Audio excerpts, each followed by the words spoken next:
Hello. I just want to say a couple of things about our readings and humanitarianism in general. We're talking about global health and humanitarian aid, and we're reading Medicine in the Meantime. I wanted to point out that this book is part of a Duke University Press series called Critical Global Health. Half the books in that series are set in Africa. Julie Livingston, who we've read already, has a book in that series. It's not the one we read, but even though we didn't read that entire book, something that she made clear, if you do read the whole book, is the degree to which the health scene in Africa is something that's been shaped profoundly by HIV and AIDS.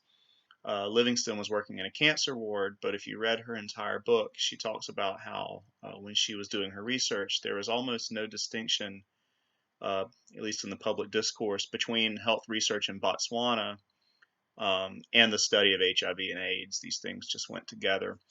The pandemic of HIV and its impact on Africa has been tremendous, and it has an effect on the way that we as a society understand and approach health in Africa in general. Even though Livingston was maybe trying to push back against that a little bit in her study of cancer. In the end, she offered that it's likely that the reason that cancer rates had grown so much in Botswana is because of as a side effect of the antiretroviral drugs that have been prescribed there so much for HIV. There's a lot of data that suggests that might be true. The point that I'm trying to make is that when we talk about global health with regard to Africa, the HIV pandemic has fundamentally and irrevocably shaped that discourse. It shapes how we talk about it and the way that health and medicine are practiced on the African continent in a lot of ways. This is something that we encounter in the study of global health practices in Mozambique in the book that we're reading. So about that book, this is a multi-sided ethnography. McKay is primarily working between two sites.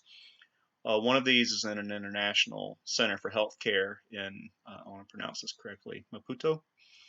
And the other is in Murambala, which is a rural site where she looks at a European NGO called the Global Children's Fund. So what's the fundamental argument that she's trying to make in the book? Primarily, McKay is demonstrating that the practice of medicine, particularly within the context of global health, is shaped by a diverse and sometimes competing array of factors, institutions, people, obligations, epistemologies, governments, and the aims of various NGOs. So we'll look at some of the terms that she uses in this study. She talks about care a lot, and she signals the work of Peter Redfield there. Um, and care is the technical term that is used to describe a range of things that accompany pharmaceutical intervention in particular. This is a very biomedicalized context. Pharmaceuticals tend to be at the center of how health is imagined all over the world, or at least how it's practiced. So everything else that accompanies pharmaceutical interventions is deemed care. By signaling the work of Peter Redfield, who has been one of the prominent voices in critical studies of global health, she's noting that within these contexts, care not only does on the ground work, perhaps that we those things that we think of as care, but it also tends to invoke normative claims about what the state is or should be. She invokes feminist science studies scholars who ask the question when care is performed, and this is what's really important because it gets a little complicated when we're talking about something like global health or the practice of global health or the actions of people who are trying to advance global health. So I want to be clear about that. That we're not saying that it's bad to help people. Um, if you watched the Zizek video that was shared, that's talked about a little bit there. Um, it's not bad to help people, but we're asking the question: when care is being performed, is the goal always to help people, or are there other things that are trying to be accomplished in that goal. What other things are being done? What work is being done beyond trying to actually help people in some sort of a meaningful way? This also implicates, or maybe it directs us to ask questions in our own society about who cares. Um, for example, she notes that in her work, the caring subject is often white, at least middle class, and very often women, disproportionately the images of an affluent white woman who cares. So McKay focuses on two aspects of care in this book. One of these is, what is the work that enables care? What makes care possible? What makes work happen the way that it does? And how do these things play out? And that's the ethnographic research. This is a lot of what you see in the book, where she is looking at the things that she observes people doing. What does the performance of care look like? Who cares? Where? How? Why? Things like that. The second thing is the theoretical intervention that she offers. She mobilizes this term multiplicity. Multiplicity describes an array of diverse and competing contexts, sometimes competing contexts that surround an act of care. There are a lot of things that are happening.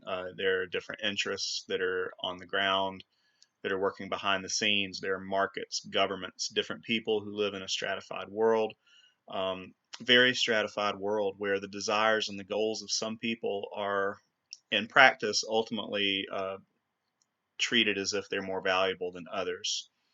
And in particular, in the case of medical multiplicity, which she also describes things in that way, this describes how diverse, deeply unequal actors and institutions become invested in care.